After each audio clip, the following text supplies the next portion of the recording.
ধুরো, বিশ্বকাপ ফুটবল প্রতি বছর হয় না কেন? বাংলাদেশের ক্রিকেটাররা, সমর্থকরা ওইভাবে ভাবতেই পারেন। বিশ্বকাপ ফুটবলের সঙ্গে আমাদের ক্রিকেটের সম্পর্ক কি? সম্পর্ক আছে রে ভাই।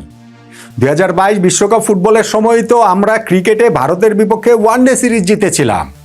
2026 বিশ্বকাপের সময় আমরা অস্ট্রেলিয়ার বিপক্ষে ওয়ানডে সিরিজ জিতলাম। এই কারণেই বাংলাদেশের ক্রিকেট সমাজ ওই আক্ষেপ নিয়ে ভাবতেই পারে যে প্রতি বছর তো বিশ্বকাপ ফুটবল হলে আমাদের ক্রিকেটের এরকম একটা অনন্য অর্জন আমাদের ক্রিকেট রূপকথায় লেখা হয়ে যেতে পারত। বিশ্বকাপ ফুটবলের সঙ্গে আমাদের ক্রিকেটকে মিলিয়ে ওই অস্ট্রেলিয়ার বিপক্ষে সিরিজ জয়ের ম্যাচটার যে টার্নিং পয়েন্ট করেছি সেইখানটাতে আপনাদের জন্য একটা কুইজ, একটা পুরস্কার ঘোষণা করেছি যে ব্রাজিলের জার্সি, আর্জেন্টিনার জার্সি। এবং সেই ভিডিওতেই বলেছিলাম যে আরেকটা আলোচনাতে বাংলাদেশ ক্রিকেট টিমের জার্সি, বাংলাদেশের জয়, সেইটা যে দিচ্ছে না তাতে আবার আপনাদের কারো মন খারাপ হয় কিনা। অতএব এই ভিডিওতে আরেকটা কুইজ যেইখানটাতে বাংলাদেশ ক্রিকেট টিমের জার্সি পুরস্কার পাওয়ার সুযোগ আপনার সামনে রয়েছে। অবশ্য আপনি যদি চান তাহলে ব্রাজিল কিংবা আর্জেন্টিনার জার্সিটাও আসলে নিতে পারেন। কুইজটা কিভাবে হবে, টার্নিং পয়েন্টের ওই ভিডিওতে ওই কুইজটা তো রয়েছে, সেখানে গিয়ে আপনি আপনার মতো করে উত্তর দিতে পারেন। সময়সীমা আজকে রাত 1টা, এবং এই ভিডিওর যে কুইজ সেইটার উত্তর দিতে হবে বাংলাদেশ সময় আগামীকাল সকাল 8টার আগে। বিশ্বকাপের যে ম্যাচটা রয়েছে দক্ষিণ কোরিয়া এবং চেকিয়া, সেই ম্যাচ শুরু হওয়ার আগে। ওই ম্যাচ ঘিরে একটা প্রশ্ন, কিন্তু কে জিতবে সেটা প্রশ্ন না। প্রশ্নটা কি সেটা আপনি শুনলেই বুঝতে পারবেন। ব্রাজিল আর্জেন্টিনা জার্সি কিংবা বাংলাদেশ জাতীয় ক্রিকেট দলের জার্সি জিতে নেওয়ার সুযোগটা থাকবে। কুইজে আসার আগে যদি একটু আলোচনাটা করি যে এই ম্যাচটাতে বাংলাদেশ যেভাবে খেললো, যেভাবে বাংলাদেশ জিতলো, আমাদের ক্রিকেটের যে অর্জন অস্ট্রেলিয়াকে হারানোর মাধ্যমে, এইটা আমাকে আসলে দুইটা ঘটনা মনে করিয়ে দিচ্ছে খুব বেশি করে। নাম্বার 1 2015-র বাংলাদেশ ক্রিকেট, এবং নাম্বার 2 2018-র এশিয়া কাপ, তামিম ইকবাল।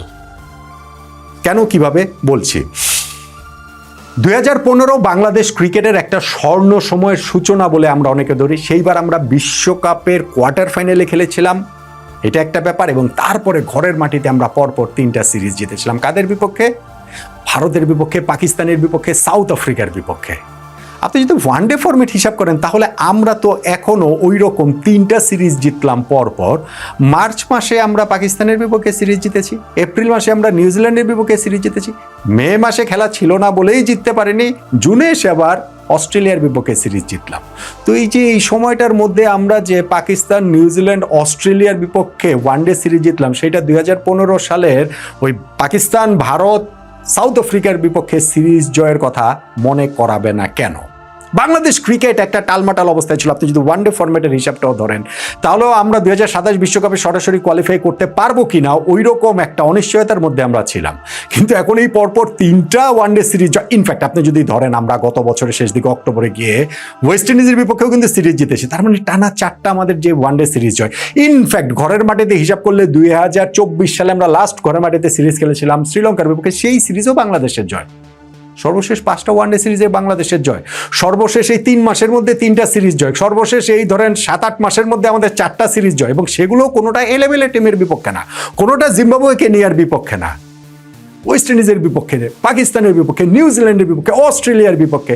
তাহলে বাংলাদেশ ক্রিকেট সেই 2015-র ওই স্বর্ণ সময়টার কথা কেন মনে করাবে না?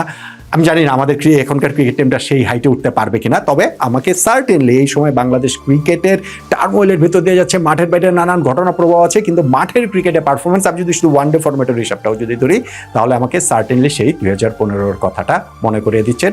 মেহেদী হাসান মিরাজের দল, মাশরাফি বিন মুর্তজার সেই দলটার কথা মনে করিয়ে দিচ্ছেন। এবং সেকেন্ড যে ঘটনাটা আমি বলছিলাম মনে করাচ্ছে আমার 2018 এশিয়া কাপ, তামিম ইকবাল, সেই ঘটনাটা কেন? মেহেদী হাসান মিরাজের জন্য। আজকের এই ম্যাচটাতে মিরাজের কারণে, আজকের ম্যাচটাতে মিরাজ চাপে ছিলেন, বেশ চাপে ছিলেন। প্রথম চাপটা ছিল হচ্ছে গিয়ে তিনি ক্যাপ্টেন হিসেবে অত ভালো পারফর্ম করতে পারছেন না যত ভালো তার পারফর্ম করার কথা। এবং আজকের এই ম্যাচটাতে যদি বাংলাদেশ না জিতত তাহলে মিরাজকে কাঠগড়ায় দাঁড়াতে হতো প্রবলভাবে, জনতার কাঠগড়ায়।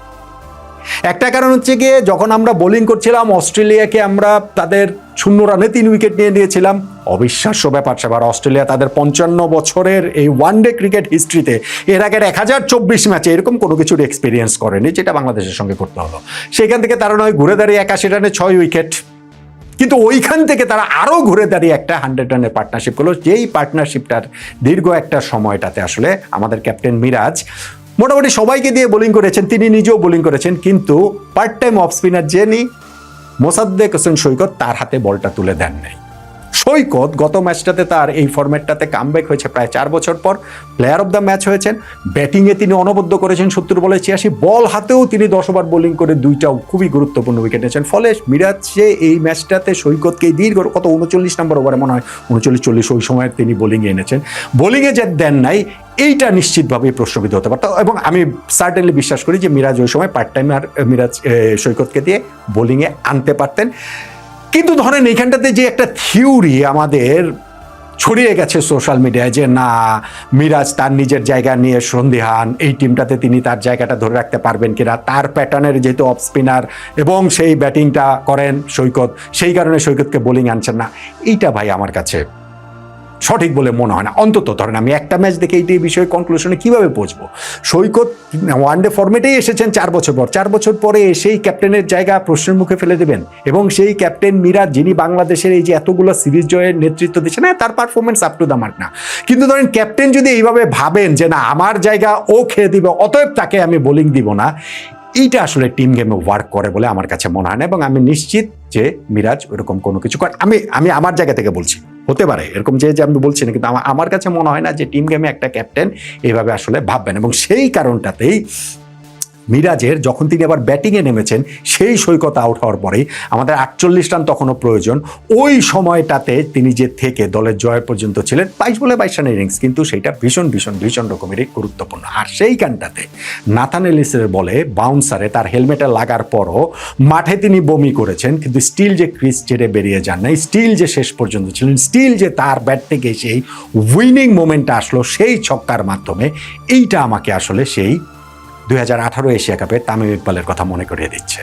ওই যে মনে আছে না, তার ওই এক হাতে ব্যাটিং, হাত ভেঙে গিয়েছিল তার, কিন্তু তারপরেও শ্রীলঙ্কার বিপক্ষে ম্যাচে একদম শেষ সময় তিনি ব্যাটিংয়ে ঠিকই নামেন, বাংলাদেশের 9 উইকেট পড়ে যাবার পরে মুশফিকুর রহিম ছিলেন, বাংলাদেশ ওই ম্যাচটা অনেক বড় ব্যবধানে আমরা জিতেছি 137 রানে, মুশফিকুর রহিম ওই ম্যাচটা তো অসাধারণ খেলেছেন 144 রানের ইনিংস, কিন্তু তামিম ইকবালের যে ওই যে বীরত্ব গাথা, ভাঙা হাত নিয়ে এক হাতে ব্যাটিং করতে নেমে পড়া, এইটা আসলে সাহসের একটা নাম হিসেবেই থেকে গেছে বাংলাদেশ ক্রিকেটে, বাংলাদেশ ক্রিকেট রূপকথায় সাহসের অন্য নাম তামিম ইকবাল হিসেবেই থেকে গেছে। তামিম ইকবাল এখন বোর্ড প্রেসিডেন্ট, আমি জানি না যে তার সঙ্গেও মিরাজদের ওরকম কথা হবে কিনা। মিরাজ এই যে আজকের এই বাউন্সারে এরকম আঘাত পাওয়ার পরও মাঠ ছেড়ে বেরিয়ে যাননি, তিনি যে দলের এখানটাতে ছিলেন, অবশ্যই মিরাজ এখন এরপরে তাকে নিয়ে যাওয়া হয়েছে মেডিকেলে, 24 ঘন্টা তাকে পর্যবেক্ষণে রাখা হবে। আশা করছি তিনি এই জায়গাটাতে এর থেকে আসলে এই প্রোটোকল মেনেই তিনি বেরিয়ে আসতে পারবেন।